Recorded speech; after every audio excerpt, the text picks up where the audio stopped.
अस्सलाम वालेकुम, मैं हूँ इफ्तिखार और आप देख रहे हैं news entertainment and food channel. आज यकम रमज़ान 2024 है। मेरी दुआ है कि अल्लाह हमें रमज़ान की बरकतों और रहमतों से मुस्तफ़ीद होने का मौका दे और हमें हर किस्म के गुनाह, बेहयाई और बुराई से बचने की तौफ़ीक दे। आमीन। आज रमज़ान स्पेशल रेसिपी है जी, खुबानी और इमली की मज़ेदार खट्टी मीठी चटनी। दोस्तों, रमज़ान में अफ्तारी में हर घर में समोसे, पकौड़े, फ्रूट चाट, दही भल्ले और चना चाट बनाया जाता है। तो उनके मज़े को दोबाला करने के लिए आज मैं इमली और खुबानी की मज़ेदार चटनी बना रहा हूँ। जी, इसके लिए यहाँ पे मैंने खुश खुबानी, जिसको इंग्लिश में ड्राई एप्रिकॉट बोलते हैं, वो हाफ़ के जी ली है। ये आपको किसी भी अच्छे स्टोर या किसी पंसार के स्टोर से मिल जाएगी। आपने अच्छी आला क्वालिटी की खुश खुबानी लेनी है।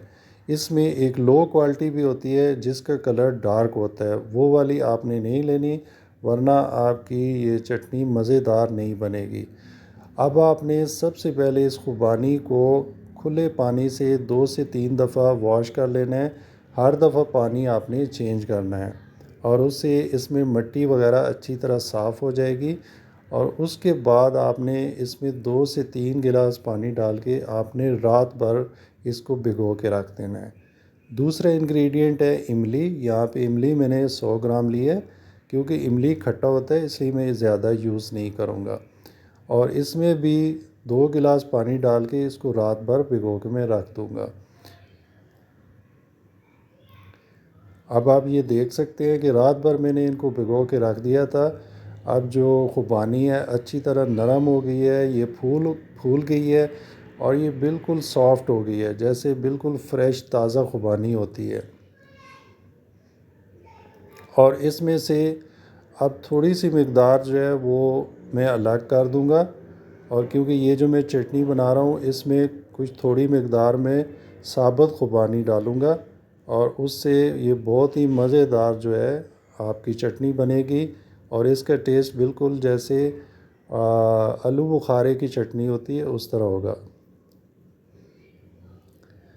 और ये थोड़ी सी मकदार ये मैंने अलग कर ली है, ये मैं साबुत यूज़ करूँगा।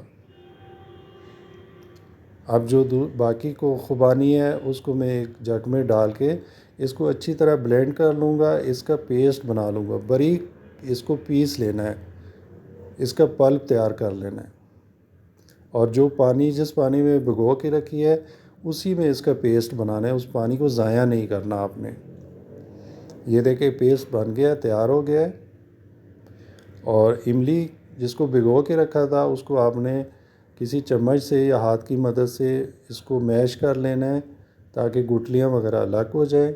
और स्टेनर की मदद से मैं इसको छान लूँगा ताकि ये जो गुठलियाँ वगैरह अलग हो जाएं और पल्प अलग हो जाए। मैं यहाँ पे सिर्फ जो है 1 कप इसका पल्प यूज़ करूँगा, क्योंकि मैंने शुरू में बताया कि ये इमली बहुत खट्टी होती है। ज़्यादा आप डालेंगे तो आपकी जो चटनी है बहुत ज़्यादा खट्टी हो जाएगी। जी, पल्प तैयार हो गया इमली का भी। और अब यहाँ पे मैंने एक पैन लिया और उसमें सबसे पहले जो खुबानी का जो पल्प है वो मैंने डाल दिया है और जग में पानी डाल के अच्छी तरह खंगाल के जो खुबानी है वो मैंने डाल दी है। कोई चीज़ आपने ज़ाया नहीं करनी। और जो मैंने साबुत खुबानी रखी थी अब वो मैंने डाल दी है। और इससे जो इस चटनी का जो जायका और टेक्सचर है वो बिल्कुल जो आलू बुखारे की चटनी है उस जैसा बनेगा। और यहाँ पे मैंने इमली का जो पल्प है वो भी डाल दिए, अच्छी तरह मिक्स कर लेना है और इसको लो टू मीडियम फ्लेम पे पकाना है आपने। और यहाँ पे हाफ़ कप मैंने चीनी डाल दी है। आप इसमें गुड़ भी यूज़ कर सकते हैं और चीनी का जो जो टेस्ट है वो आप कम ज़्यादा कर सकते हैं आप अपने टेस्ट के हिसाब से। यहाँ पे 1 चम्मच मैंने नमक, 1 चम्मच कुटी हुई लाल मिर्च और 1 चम्मच चाट मसाला डाल दिया। आप इसमें पिसा हुआ ज़ीरा भी डाल सकते हैं, थोड़ा सा गरम मसाला भी डाल सकते हैं। और इसको आपने मीडियम टू लो फ्लेम पे 10 मिनट के लिए पकाना है। क्योंकि मैंने ये जो दोनों इंग्रेडिएंट थे इनको रात भर भिगो के रख दिया था, खुबानी अच्छी तरह नरम हो गई थी, तो ये बहुत जल्दी पक जाएगी। और अगर आप इसको ज़्यादा टाइम भिगो के नहीं रखेंगे तो ये पकने में ज़्यादा टाइम लेगी और ज़्यादा पानी यूज़ होगा। तो यहाँ आप देख सकते हैं इसको इतना ही गाढ़ा रखना है, इसकी कंसिस्टेंसी इतनी होनी चाहिए, ज़्यादा गाढ़ा आपने नहीं करना है इसको। तो ये मज़ेदार जो खुबानी और इमली की चटनी तैयार हो चुकी है। आप इसको किसी भी कंटेनर में, किसी भी प्लास्टिक के जार में आप इसको स्टोर करके रख सकते हैं। आप पूरा महीना रमज़ान में आप इसको इस्तेमाल करें, इंजॉय करें।